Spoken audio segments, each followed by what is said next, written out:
Good morning. That's what's left of my resentments. I took all my resentments from my 4-step I did in November and December and just burned it page by page. I wasn't planning on doing that. It just happened.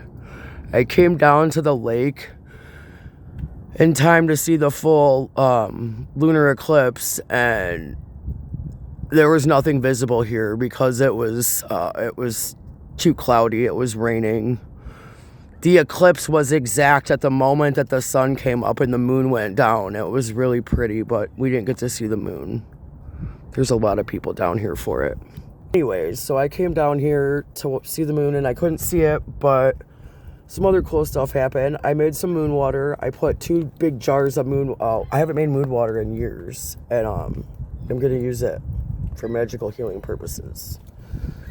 People say it's not good to do magic or like charge water or crystals when it's an eclipse. They said it's erratic, like intense energy that people can't handle. I don't know. I don't get into witchcraft that much, but I charged all my crystals and made moon water. I'm not scared. It'll be fine. I'm gonna use it for healing, for a deep transformation. But the coolest thing that happened was I saw one of those little free libraries on the way here. This is literally 5 minutes before the moon is exactly full, before the eclipse is exactly full. It's 6:37. It was about 6:30. And I walked past one of those little free libraries and I was like, oop. I'm like, I know whatever I find in this little free library right now is important. It's a message from the universe. It's a message from this eclipse. It's a message from Creator. And it's going to be important. And I saw a bunch of kids' books in there. And I looked at this and I picked it up right away. Because I've been trying to think about ways to change the world and people to study like him or Christ or Buddha or Gandhi or, Sojourner Truth. But I'm going to read this to you guys because, I just can't believe the timing. And that it was just 2:22 when I said that. And it's 3/3. It's a 3 portal day. 3 is Jesus' number. But it says, love will see you through. Martin Luther King Jr.'s 6 guiding beliefs, as told by his niece. Through. I'm going to put this in a way that we can read it. I'm outside. So love will see you through.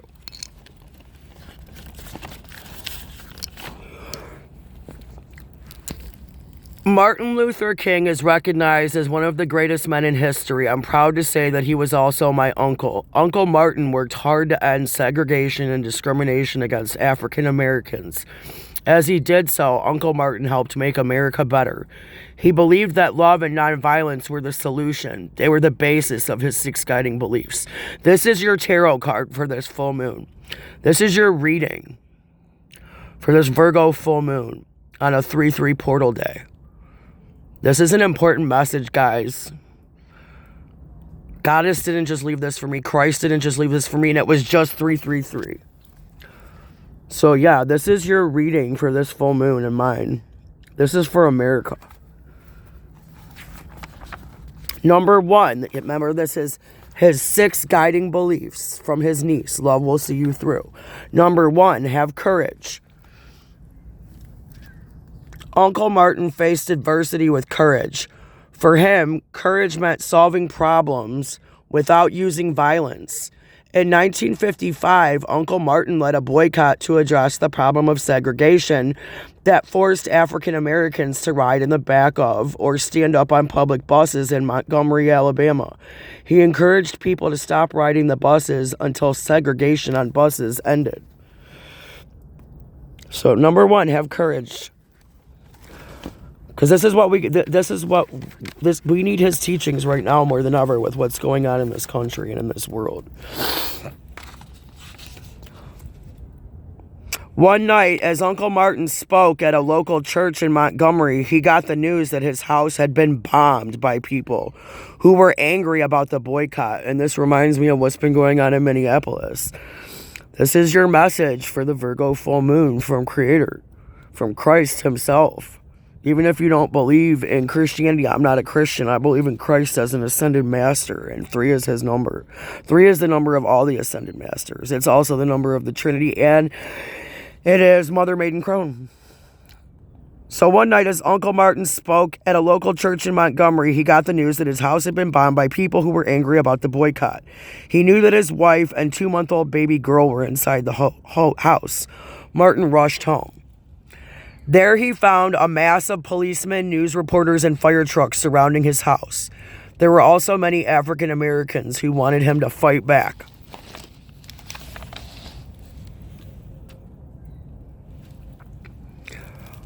Uncle Martin courageously resisted the use of violence that night. It takes more courage to turn the other cheek. It takes more courage to resist violence than it does to be violent. People don't know that. First, Uncle Martin made sure that his family was safe. Then he walked onto his front porch and told the people to put down their weapons.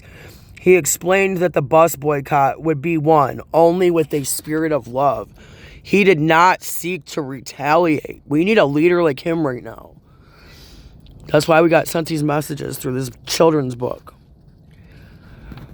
Of course, it was a children's book. Number 2 of rules. Number 1, have courage. Number 2, love your enemies. These are Martin Luther King Jr.'s 6 guiding beliefs as told by his niece. Love your enemies. Uncle Martin believed that as we courageously face our problems, we must seek to love our enemies. One Sunday morning, Uncle Martin preached a sermon called Loving Your Enemies. And that's page 11.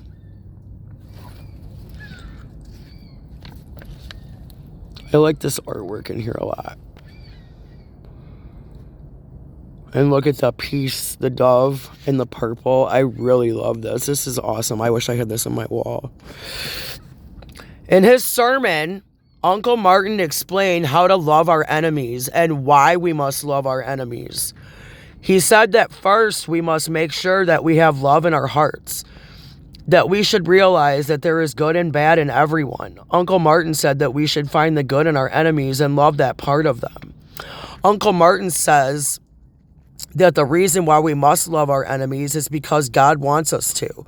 He also said that the more people hate, the more we will all live in a world filled with hate. Hate eventually destroys the spirit and the mind of the person who holds it, but love makes everyone stronger. And of course, we needed this message to be in the form of a children's book because it needs to be simple enough for the whole world to understand, for a baby to understand. And a baby can understand these things.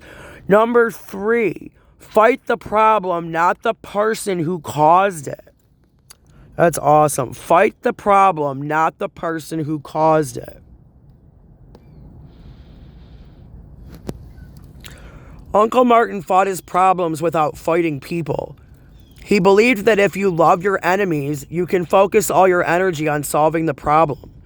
Just before Easter Sunday in 1963, Uncle Martin went to Birmingham, Alabama to stop segregation against African Americans in stores and restaurants there. He was arrested and put in jail for protesting. As he read the local newspaper, he discovered a letter by some of his fellow preachers and pastors. In it, they said his protests in Birmingham were untimely and that he should back away.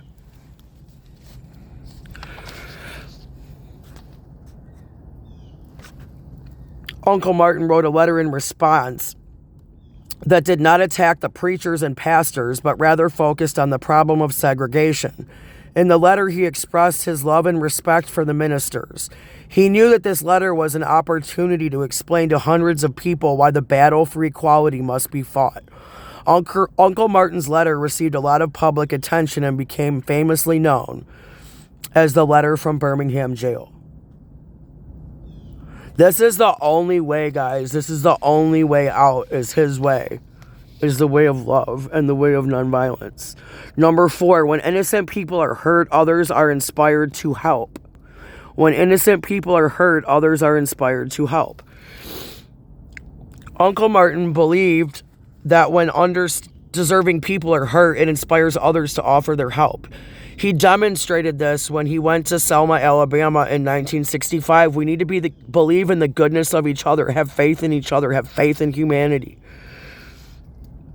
We are perfect children of God. We are not, it is not in our nature to be violent or to be cruel. That is not of God. That is not of us. You have to believe in the goodness in yourself and in others. Like Martin. After Uncle Martin successfully registered to vote at a local Selma hotel, a white man attacked him because he didn't want African Americans to vote. Many of the people who fought for the voting rights of African Americans were also beaten as they marched and protested. When the world saw this cruelty and hatred, they witnessed the real evil behind discrimination, and that is all going to come to light right now. It's already coming to light. We are in an intense period of revolution, guys. Across the country, people stepped forward to offer their help. President Lyndon B. Johnson was one of those people. Uncle Martin spoke with the president by phone later that year. President Johnson signed the Voting Rights Act, which outlawed discrimination in voter registration throughout the United States, and this is still going on. None of these problems have gone away. No, it's going on with immigrants too. In 1966, he went to Chicago to protest practices that kept African Americans from having the same kind of housing as white people. As he and others marched, someone who hated his protest threw a rock that hit him in the head. Uncle Martin fell down on one knee for several moments. He didn't yell out, throw the rock back, or encourage his supporters to fight back. He knew that responding with violence would destroy his chances of creating better housing for African Americans. Uncle Martin got back up and continued the march. With the spirit of love, he stayed focused and kept working. Later that year, the Real Estate Board, Housing Authority, and banking institutions of Chicago all agreed to stop housing discrimination toward African Americans. This is how we get things done, guys. Number 6, the last. The universe honors love. That's like the law of divine compensation. Uncle Martin believed that a higher force, this is the most important part of all, Uncle believed that a higher force in the universe honors us when we use love. It's really hard for me to read this. He put a lot of love out into the universe, and the universe honored him by giving him the power to achieve great things. Although he lived his life in constant danger, he refused violence because he knew love would prevail. Love will always win. You have to believe in that. You can't believe that fear and hate can win. Love will always win. Believe that, you guys. Believe that. Though Uncle Martin was killed by an act of violence, people have honored his legacy of love. The name Martin Luther King Jr. is recognized all over the world. A national holiday is named for him and celebrated every year. Countless city streets are named after him. All over the world, buildings and memorials stand in tribute to him. But more important than any of that, America is a better place because of Uncle Martin.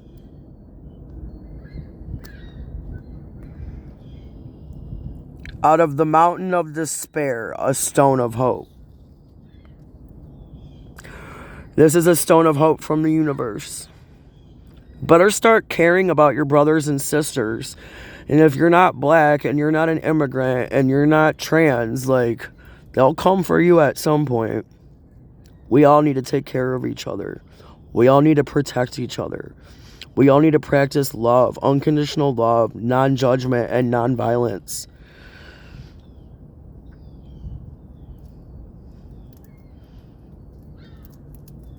I love you. Love yourself. Be yourself. Be here now. Release all that no longer serves you during this eclipse. Release all the blockages that are stopping you from giving or receiving unconditional love.